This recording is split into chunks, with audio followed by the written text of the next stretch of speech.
বৈশ্বিক ও মধ্যপ্রাচ্য উত্তেজনার মধ্যে তেহরানের শহর জুড়ে টানানো যুদ্ধকালীন ব্যানার ও পোস্টার মনোবল বাড়াচ্ছে এবং দেশপ্রেমে উদ্বুদ্ধ করছে সাধারণ নাগরিকদের।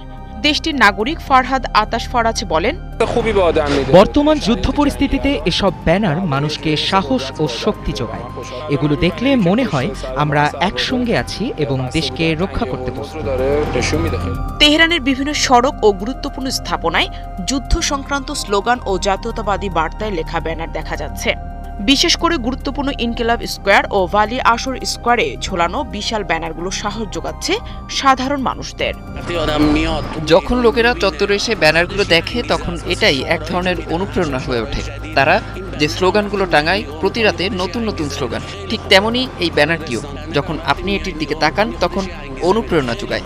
এটি খুবই ভালো, এটি একটি চমৎকার কাজ। বিভিন্ন স্থানে বড় আকারের পতাকার পাশাপাশি মার্কিন প্রেসিডেন্টের বিশাল আকারের ব্যানার টানানো হয়েছে, যা নাগরিকদের মাঝে জাতীয় ঐক্য ও প্রতিরোধের বার্তা দিচ্ছে। আবার কিছু ব্যানারে যুক্তরাষ্ট্রের যুদ্ধ জাহাজ ও ড্রোনকে বিশাল জালের মধ্যে আটকা পড়া অবস্থায় দেখানো হয়েছে। হরমুজ প্রণালীর মতো গুরুত্বপূর্ণ জলপথ রক্ষায় এগুলো কঠোর হুঁশিয়ারি হিসেবে কাজ করছে। এই মুহূর্তে আমাদের পেছনে যে ব্যানারটি রয়েছে তাতে আসলে হরমুজ প্রণালী বন্ধের বিষয়টি চিত্রিত করা হয়েছে। আর আমার মনে হয় আমরা যে যুদ্ধেও জিতেছি সেই ব্যাপারে তারা খুব একটা খুশি নয়। এই ব্যানারগুলো একদিকে যেমন নাগরিকদের দেশ প্রেমে উদ্বুদ্ধ ও সাহস এবং প্রতিরক্ষা সক্ষমতার জানান দিচ্ছে, অন্যদিকে তা সাম্প্রতিক সময়ে যুক্তরাষ্ট্র ও ইসরায়েলের সম্ভাব্য আগ্রাসনের মুখে ইরানের অনমনীয় অবস্থানের প্রতীক হয়ে দাঁড়িয়েছে।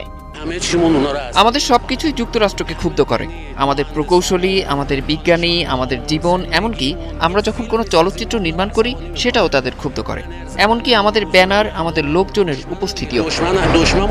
এদিকে আন্তর্জাতিক বিশ্লেষকরা মনে করছেন শহর জুড়ে এমন প্রদর্শনীর মাধ্যমে ইরানি কর্তৃপক্ষ দেশবাসীর মনোবল চাঙ্গা রাখতে কাজ করছে।